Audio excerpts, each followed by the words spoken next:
अच्छा जी, क्या आप जानना चाहते हैं कि यहाँ पे स्टडी वीज़ा के ऊपर क्या क्या चैलेंजेस हैं और यहाँ पे सर्वाइवल कैसे करना है एक स्टूडेंट ने? इस आज की वीडियो में हम ये डिस्कस करेंगे। लास्ट वीडियो जो देखी थी आपने, हमने डिस्कस किया था कि जर्मनी के अंदर स्टडी वीज़ा के ऊपर आने के लिए क्या क्या स्टेप वाइज गाइड है, वो मैर ने हमें टाइम दिया था।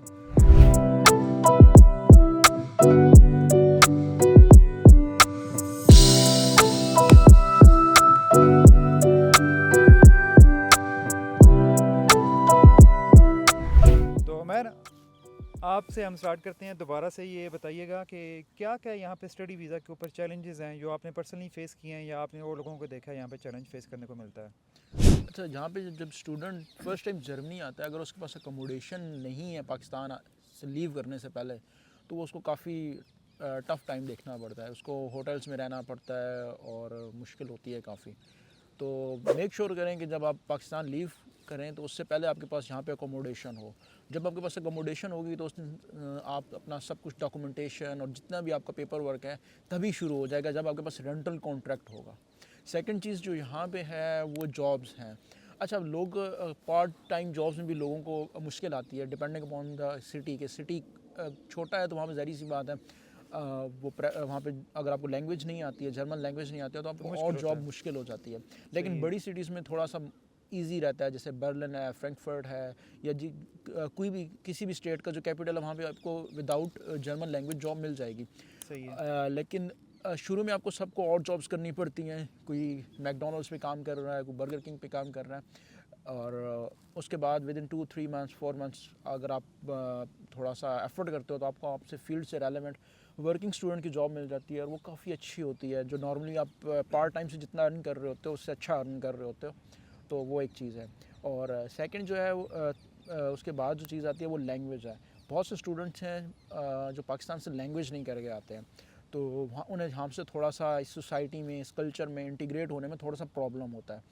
आई प्रेफर कि आप वहाँ से एटलीस्ट A2 करके आओ, ताकि यहाँ पे जब आप 5-6 महीने स्पेंड करो अपने स्टडी वीज़ा पे, तो जब आप लोगों से बात करो या जहाँ पे काम करो तो आपको बहुत से सीखने को मिलेगा। और उसी A2 के बाद अगर आप यहाँ पे रहते हो और किसी छोटे टाउन में हो तो आपको एक्सपोजर मिलेगा जर्मन लोगों से बात करने का, और आप जल्दी से with in 4 to 5 months B1 तक पहुंच सकते हो। यहाँ पे मैंने देखा है लोग 1000 यूरोज़ पे कर रहे होते हैं from A1 to B1 schools में जाके, और यहाँ पे काफ़ी एक्सपेंसिव है। इंटेंसिव लैंग्वेज कोर्स ले रहे होते हैं, और वो लाइक 4 to 5 आवर्स आपको स्कूल जाना पड़ता है, फिर आगे 2 से 3 घंटे आपके आके घर पे भी उस लैंग्वेज पे काम करना पड़ता है। तो इतना इजी नहीं होता।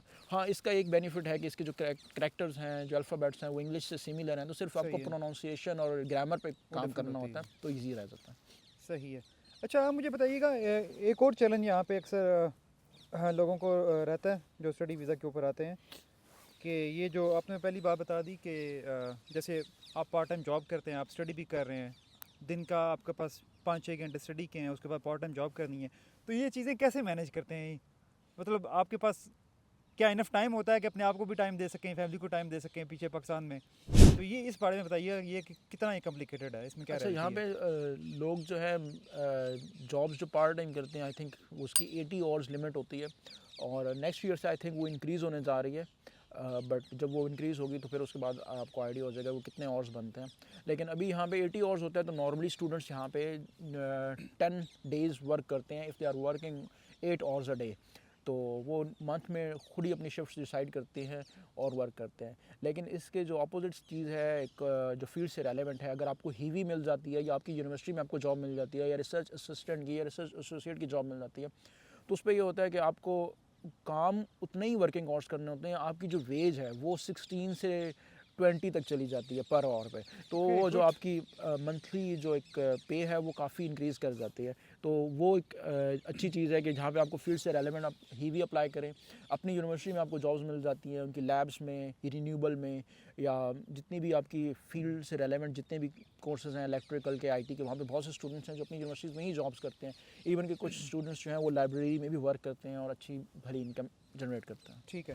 अच्छा, कुछ लोग कहते हैं कि उनको ये चैलेंज आता है कि जो यूनिवर्सिटी का डॉम होता है उसके लिए वेटिंग लिस्ट होती है, शायद उसमें भी थोड़ा। हाँ, अगर अच्छा, जितने भी डॉर्म्स होते हैं यहाँ पे जर्मनी में, वो हर यूनिवर्सिटी के लिए स्पेसिफिक हुआ हुआ होता है। तो उस सही पर ये है। होता है कि उसका वेटिंग टाइम नॉर्मली किसी का तो वन मंथ होगा, किसी का 2 मंथ होगा, लेकिन म्यूनिख में, बर्लिन में और फ्रैंकफर्ट में यहाँ पे थोड़ा जिसका वेटिंग टाइम है वो 6 to 8 मंथ होता है। सही है। लेकिन अगर कुछ यूनिवर्सिटीज़ हैं वो ऐसी होती हैं कि वो आपको अलाउ करती हैं कि आप एडमिशन लेटर के फ़ौरन बाद अप्लाई कर दें, लेकिन जब फ़ौरन बाद आप एडमिशन लेटर के अप्लाई करते हैं तो आपको फिर भी वेटिंग टाइम बढ़ जाता है। तो उस पर यह है कि आप पहले जल्दी से प्री एडमिशन ले लें किसी और इनटेक का।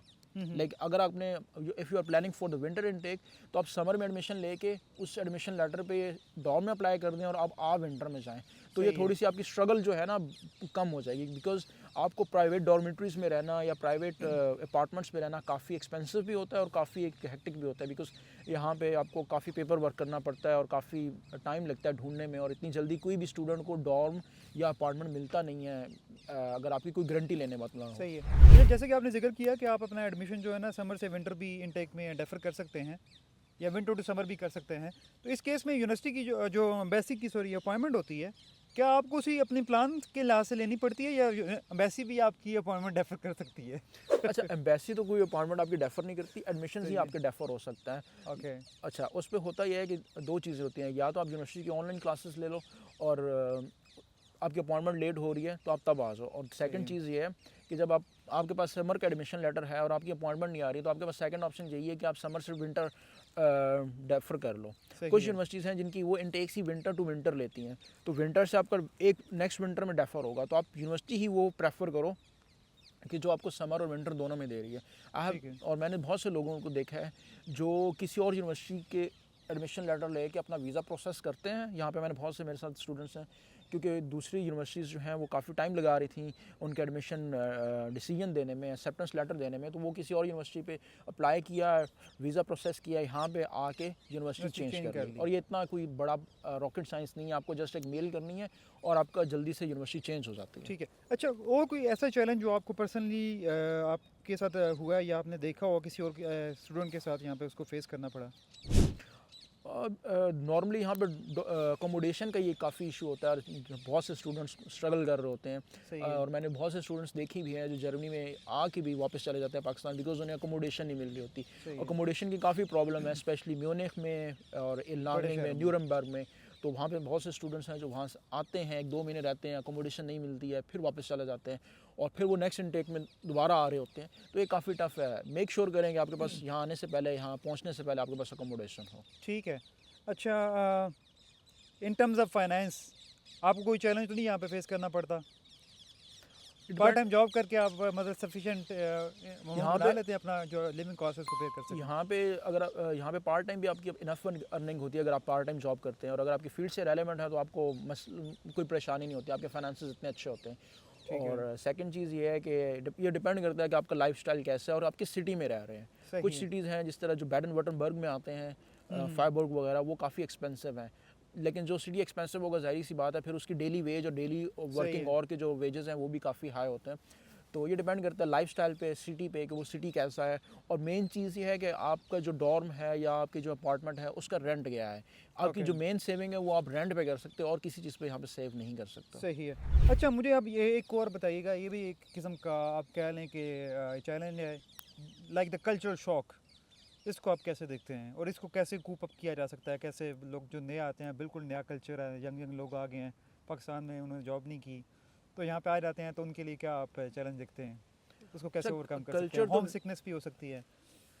होम सिकनेस भी होते हैं, फैक्टर होता है, और कुछ बहुत से स्टूडेंट्स होते हैं जो बहुत पैम्पर्ड होते हैं, तो उन्हें फिर काफ़ी प्रॉब्लम होती है यहाँ पे, क्योंकि यहाँ पे आपको सब कुछ अपने आप पे करना होता है। इंडिपेंडेंट। आप किसी पे डिपेंड नहीं कर सकते हो। सही है। और यहाँ पे आप इंडिपेंडेंट लाइफ रहनी होती है, आपको गुजारा करना होता है। और आपके पास अगर अच्छी जॉब है, यूनिवर्सिटी है और आपकी एक्स्ट्रा करिकुलर एक्टिविटीज़ हैं तो आपको होम सिकनेस नहीं होती है।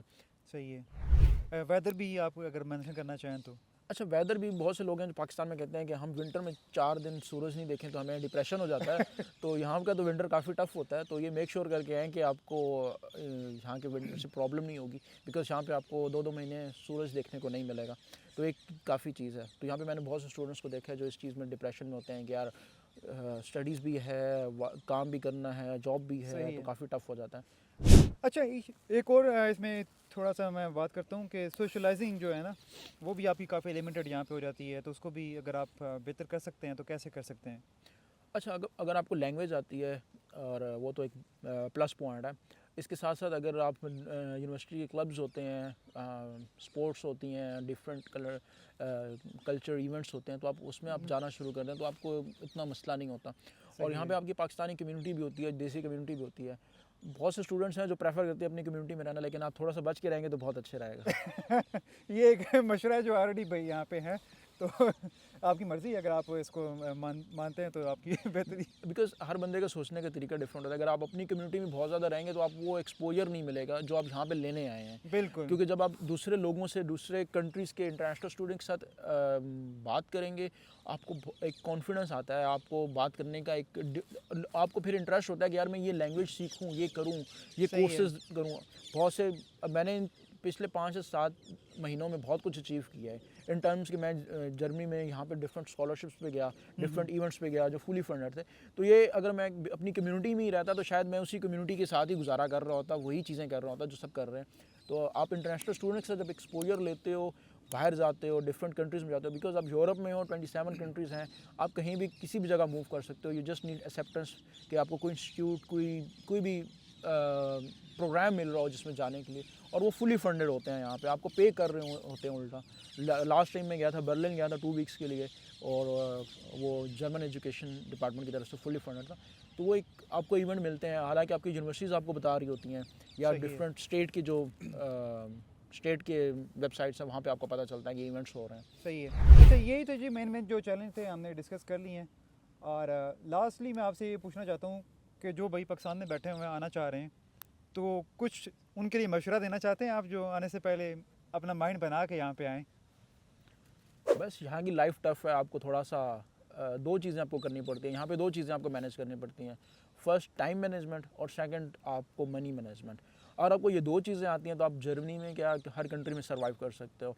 और सेकंड थिंग कि अगर आपके पास जर्मन लैंग्वेज है, I am not talking about कि आपके पास B1 हो, B2, एटलीस्ट A2 हो, तो आपके लिए काफ़ी चीज़ें ईजी हो जाती हैं, और आपको दूसरों से कम्युनिकेट करने में भी, और इस कल्चर में और इस सोसाइटी में इंटीग्रेट करने में काफ़ी हेल्प आउट रहती है। ठीक है, thank you so much. I hope कि आपको जो आज की वीडियो है पसंद आई होगी। अगर आपको वीडियो पसंद आई है तो हमारी वीडियो को कीजिएगा शेयर, और इसको करें आप चैनल को सब्सक्राइब। इस तरह की इंशाल्लाह और भी वीडियोस हम लेके आते रहेंगे। और आपका भाई टाइम निकालने का बहुत शुक्रिया। ठंड काफ़ी हो गई है, शाम का टाइम है यहाँ पे चलते हैं तो हल्की हल्की ठंड भी लग रही है। तो बाय जी, see you in the next video.